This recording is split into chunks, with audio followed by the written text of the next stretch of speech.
Hello. Hi. Hello. Hello. So I was thinking of the planes. I was thinking of a spiritual plane or realm. I was thinking of thinking. So every time you have a thought, an idea or whatever, and it stems from like the realm of your imagination, right? It's kind of like everything to life is sort of like project or just like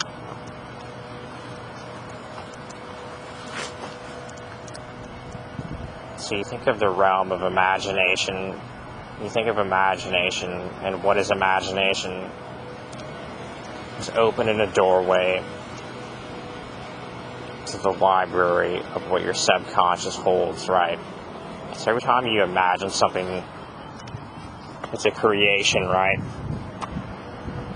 Every time you open the doorway to what your imagination holds,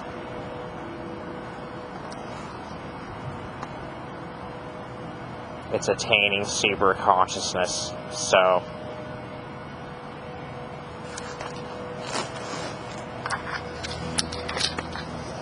is imagination opening the doorway to your super consciousness? Because you know, your imagination could be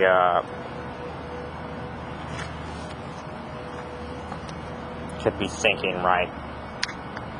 Could be thinking, and that's it.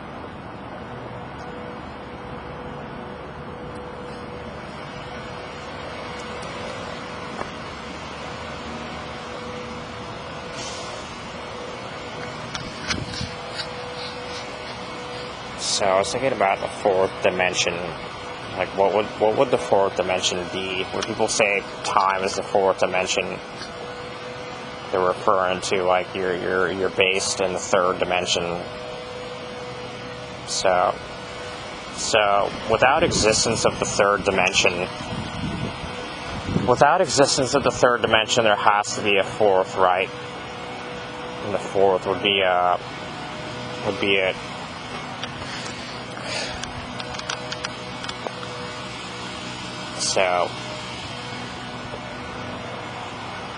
So what is imagination?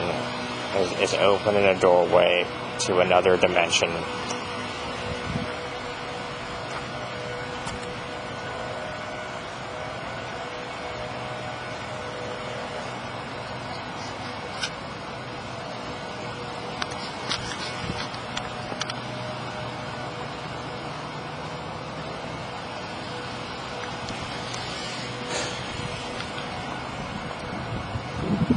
So what is imagination? Is it accessing or opening a doorway to another dimension, a spiritual dimension?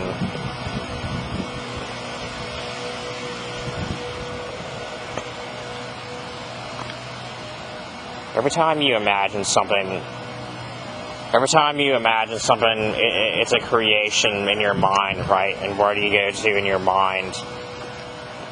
Is you're accessing the vault of what your subconscious holds. So basically, as a creation, all you are is a human consciousness placed in a physical body, and in what goes beyond that.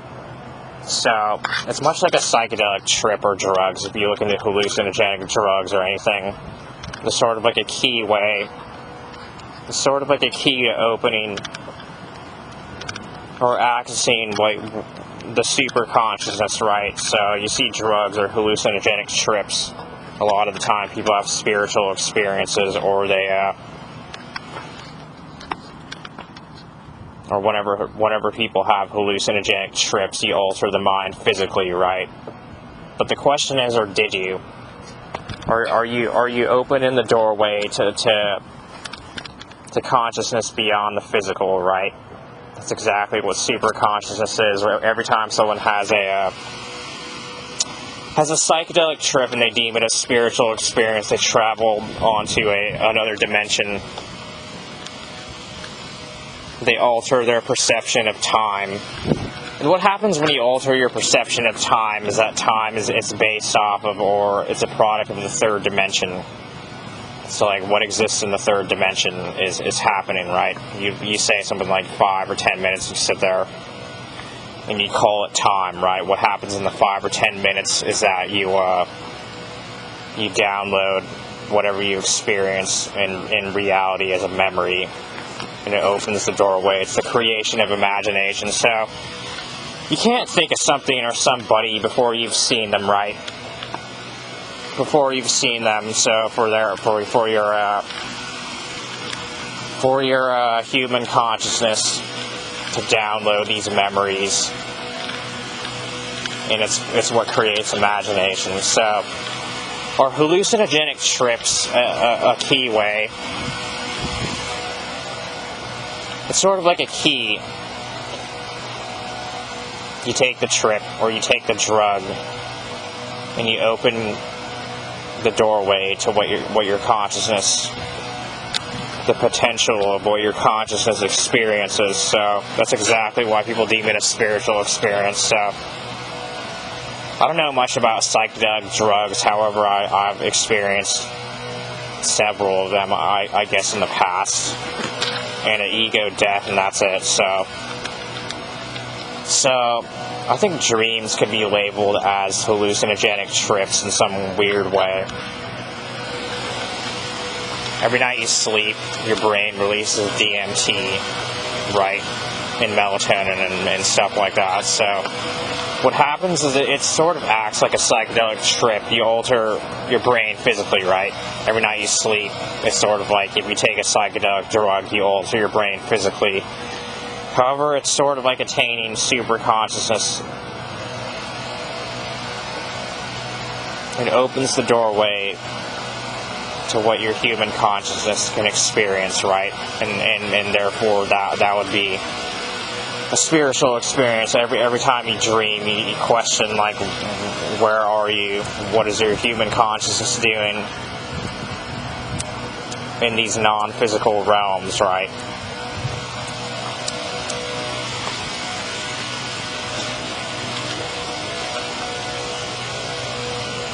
So the big question in life is that you're given a physical body that possesses a human consciousness, and you have a mind to think, and people say that that's it, right? That's all there is to life. But the question is, or is there, what goes beyond the physical? What is evidence beyond the physical realm, right?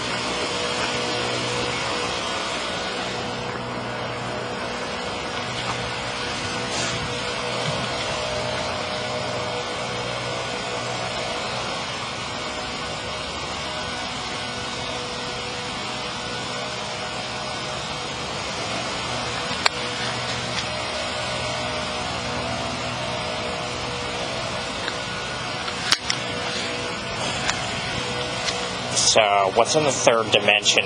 It's time, right? Happening. Everything's in the now. So, in the third dimension, you can only perceive the now in terms of time.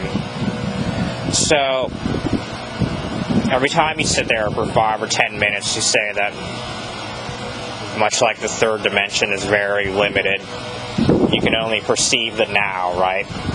So every time you have a thought or you have a dream, time necessarily doesn't exist in a thought or dream, because you can every time you have a dream, you dream of the past or future prophetic events or other dimensions, and within these other dimensions, that time doesn't exist, right, in the realm of imagination. So you say that you can only perceive the now in the physical realm, right? In the physical realm, time is only to be perceived in the now, and what happens is that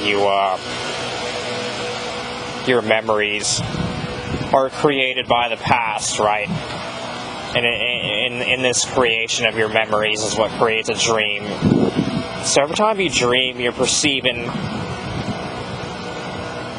What are you perceiving? Your human consciousness is perceiving beyond the now, right? It's opening a doorway. It's exactly what creates it, another dimension. So Every time you see a dream, you say that it's as simple as having a dream, it's as simple as having a thought, and that's kind of it, right? But you can have vivid or deep thoughts and dreams. So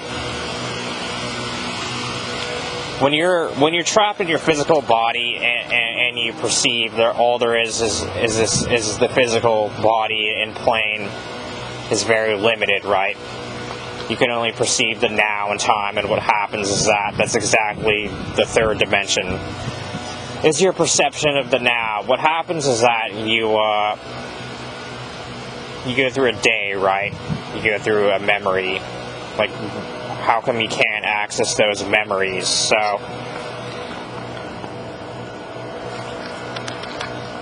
So you think of a dream and how time doesn't exist in this dream. This concept of time is a digital measurement from here to there. You spend 5 or 10 minutes doing this or that, and then you say that it's sort of like how memories are created, sort of how imagination is created. Whatever you experienced in your regular waking life is what creates. It's what creates the imagination. So imagination is opening a doorway to what your subconscious memories hold, right? So whenever you dream, your perception of the now in the dream, right? A dream consists of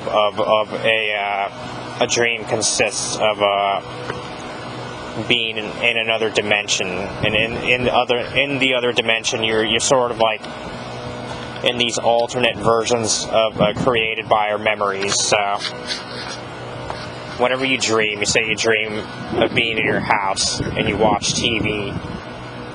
The creation of the dream is perceiving exactly like what are you perceiving in that dimension is a product of the past, right? Or what you experienced in reality. So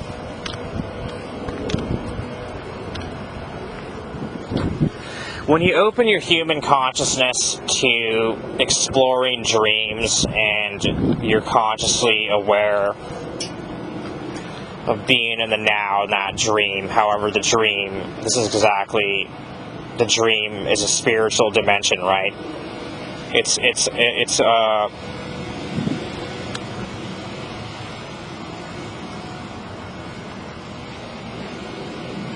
So you say that time doesn't exist in a dream. That's exactly why it's a non-physical experience. So why doesn't time exist in a dream? Is that you're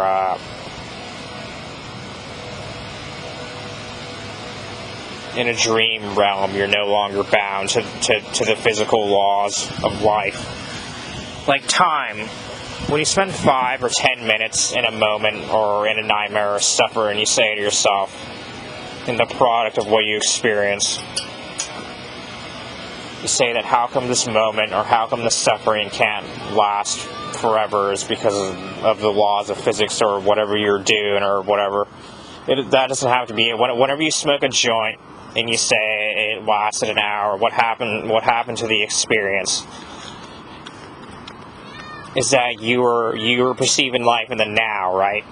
That was the now, and time of all that matters is you're limited by the now in the physical plane. When you sit there and you have a dream, and the dream is another dimension, right? It holds the library or the vault of what your human consciousness can access as a dimension, right?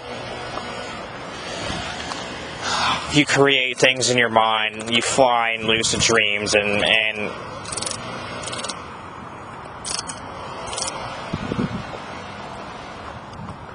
so when you say that you're physically limited to perceiving the now, right, in real life, and what you're doing in the now is what creates time, what it is. Time is the now. You can't go back in time, or you can't go in the future, right? So what happens in the dream is that during your perception of it being in the now changes to a non-physical, right?